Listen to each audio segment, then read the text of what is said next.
د قرآن او د حدیث پرنا کې علماء کرام فرمایي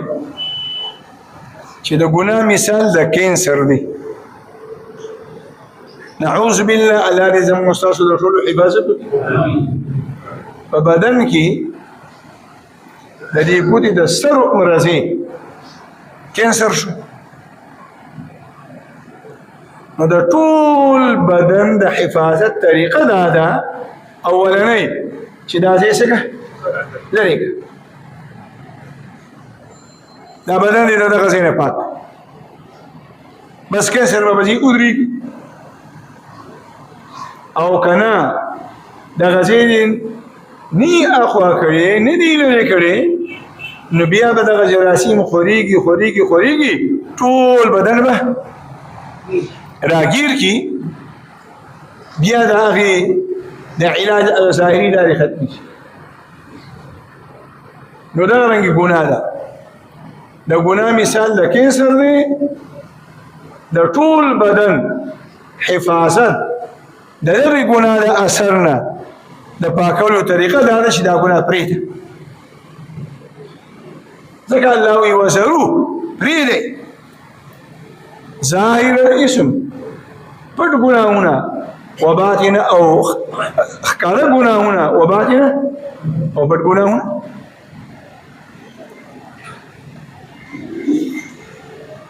او کله ګناه دې پرې نه ښوه نو د ګناه د نه پرېښودو د ټولو نه لومړني نحوست دا دي چې د مونځ په وجه د اوداسه په وجه د روژې په وجه د ذکر او د تلاوت په وجه باندې الله پاک د مسلمان په زړه کې یو رڼا را پیدا کوي. او چې کله مسلمان ګناه وکړي د ده د ګناه اولنی وار هغه د ده پر زړه باندې وي او د نیکو کارونو په وجه باندې کوم نورانیت د ده په زړه کې پیدا شوی هغه رڼا څه کړي ختمه کړي. ذکر یا الله زموږ ستاسو په حال باندې رحم وکړي. تسبیح م اړو زړونه مو هغسې تلاوتونه م کوو زړونه مو هم هغسې دي. حجونه م کوو عمرې م کوو تبلیغ م کوو درسونه م کوو اعتکافونه م کوو او زړونه مو هم هغسې دي. ځکه هغسې دي چې د دې نیکو اعمالو په ذریعې سره خو په زړه کې الله نور پیدا کوي لیکن هلته کې ورسره کول غیبت هم کوو دروغ هم وایي چغلي هم کوو حسد هم ساتو کینه بغض هم ساتو او نعوذ بالله نور غټ غټ ګناهونه پر دې حقوق هم لاندې نه سود پرېښودو ته تیار یو نه د ملاوټ پرېښودو ته تیار یو نه د غیبت پرېښودو ته تیار یو نه د بل مسلمان د حق وهلو پرېښودو ته تیار یو نو خامخا به اثر ختمي. او دویم اثر یې دا دی کله مسلمان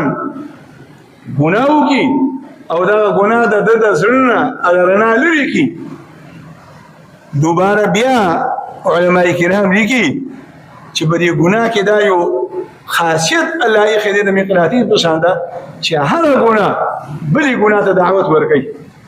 هره ګناه بلې ګناه ته دعوت ورکوي. هره ګناه بلې ګناه ته دعوت ورکوي. ګناه په ځان پسې ګناه راکاږي چې دا مخکنۍ ګناه دې نه ختمه کړې بله به راځي چې هغه دې نه ختمه کړې بله به راځي. وذروا ظاهر الاسم وباطنه نو بیا به د مسلمان د زړه میلان او رغبت ګناهونه طرف ته پیدا کی. یا دا ګناه نعوذ بالله ثم نعوذ بالله د مسلمان د زړه د مریدو د باره داسې وي لکه د انسان نفس چې وږی شي بیا دی څه غواړي خوراک غواړي. دا د ګناه نعوذ بالله هغه نحوست زړه وږی کوي ګناهونو طرف ته او چې بیا مسلمان بله ګناه ورپسې وکړي بیا په دریم نمبر کې دا ګناه په دې زړه باندې مهر ولګي او تک تور داغ به جوړ کړي او بیا دغه ګناه بلې ګناه ته دعوت ورکوي او دا توروالي زیاتېږي حتی کې روحاني اعتبار سره د مسلمان دا زړه مړ شي تک تور شي او نعوذ بالله ثم نعوذ بالله قرآن کې الله وی کلا بل رانا على قلوبهم بما كانوا يكسبون کلا هیڅ کله داسې نه ده بل رانا بلکې الله مهر لګولی دی على قلوبهم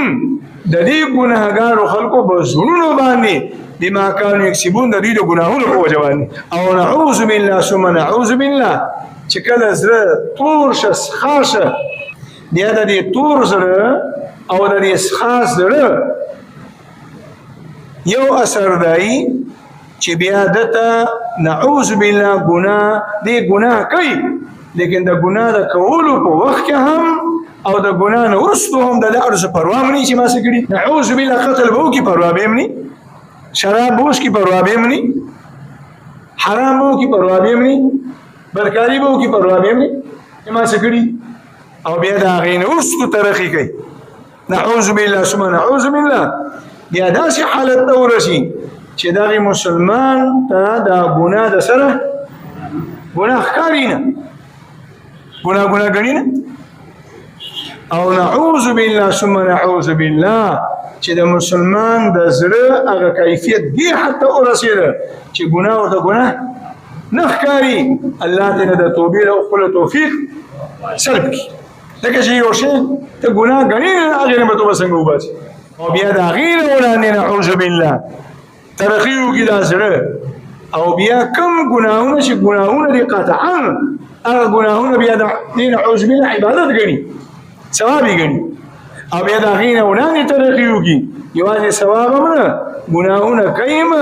او بیا په هغه ګناهونو باندې فخر هم کوي الله وایي چې بنده ګناه به درنه کېږي په دې نه ملامته کوم چې ګناه دې ولې وکړه ګناه به درنه کېږي خو چې ګناه دې وکړه نو څه کړه کې ورپسې مزه پرېږده او دا شته ګناه دا ختمه کوي